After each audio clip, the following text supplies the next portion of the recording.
21वीं सदी की मोहब्बत की शादी और फिर जिना बिल जबर का पर्चा। अस्सलाम वालेकुम, कैसे हैं आप लोग। मैं हूं आपके साथ अदनान और ये जो कहानी है ये लाहौर से है। लाहौर के खाते पीते घराने का एक शख्स नईम भट्ट जो कि अपनी फैमिली के साथ अच्छे से ज़िंदगी गुजार रहा था। अब इसका तल्लक एक 29 साल औरत के साथ हो जाता है और ये औरत इसके साथ पहले बातें करनी, फिर इसके मिलना मिलाना, इस तरह की चीज़ें चलती रहीं और आखिरकार इस औरत ने इसको इतना माइल कर लिया कि ये उसके प्यार में गिरफ़्तार हो गया। जब ये उसकी मोहब्बत में गिरफ़्तार हो गया तो इस औरत ने भी अपनी मोहब्बत का यकीन दिलाया, कुरान पे हाथ रखा, कस्में उठाई और इसे कहा कि मैं सिर्फ़ तुमसे मोहब्बत करती हूँ। जब इसे यकीन हो गया तो उसके बाद इस औरत ने इसे कहा कि मुझसे निकाह कर लो। नईम साहब ने इससे निकाह किया और लाहौर के एक पोश इलाके में इसको एक मकान में रखा। जब इस मकान में इसको रखा तो इसने अपनी एक बहन थी, इससे छोटी थी, उसे भी अपने साथ इस घर में ले आई। अब नईम साहब इससे मोहब्बत करते थे और इसे कुछ नहीं कहा और ये अपनी बहन के साथ उस घर में रहने लगी।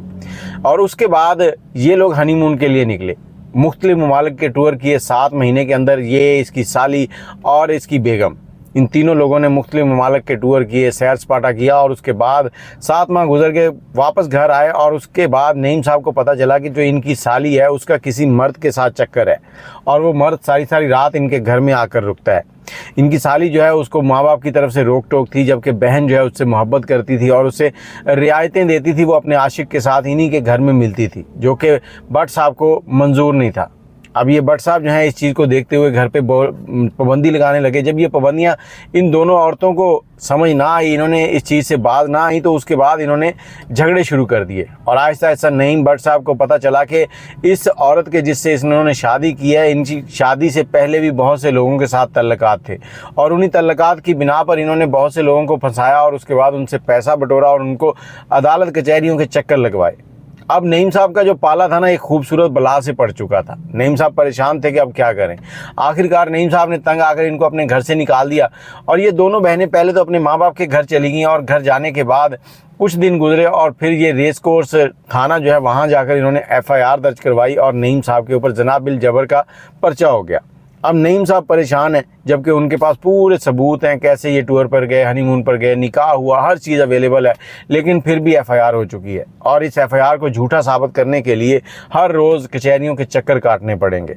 और जब चक्कर काटने के बाद वो इससे बरी भी हो जाएंगे तो फिर भी उनके माथे पर जो ये कालक लग चुकी है ना, वो कभी ख़त्म नहीं होगी।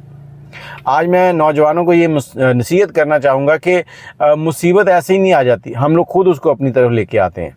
इस नौजवान ने भी पसंद की शादी की और उसके बाद इसके पल्ले ये बीवी पड़ गई जिसने उसको कहीं का ना छोड़ा।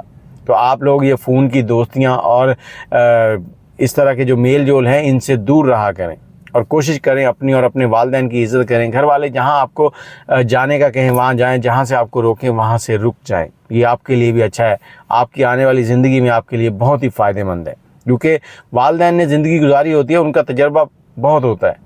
बाकी आप अपनी राय देना चाहते हैं तो कमेंट में ज़रूर दें कि भट्ट साहब ने गलती की थी या उनकी किस्मत ख़राब हो गई थी।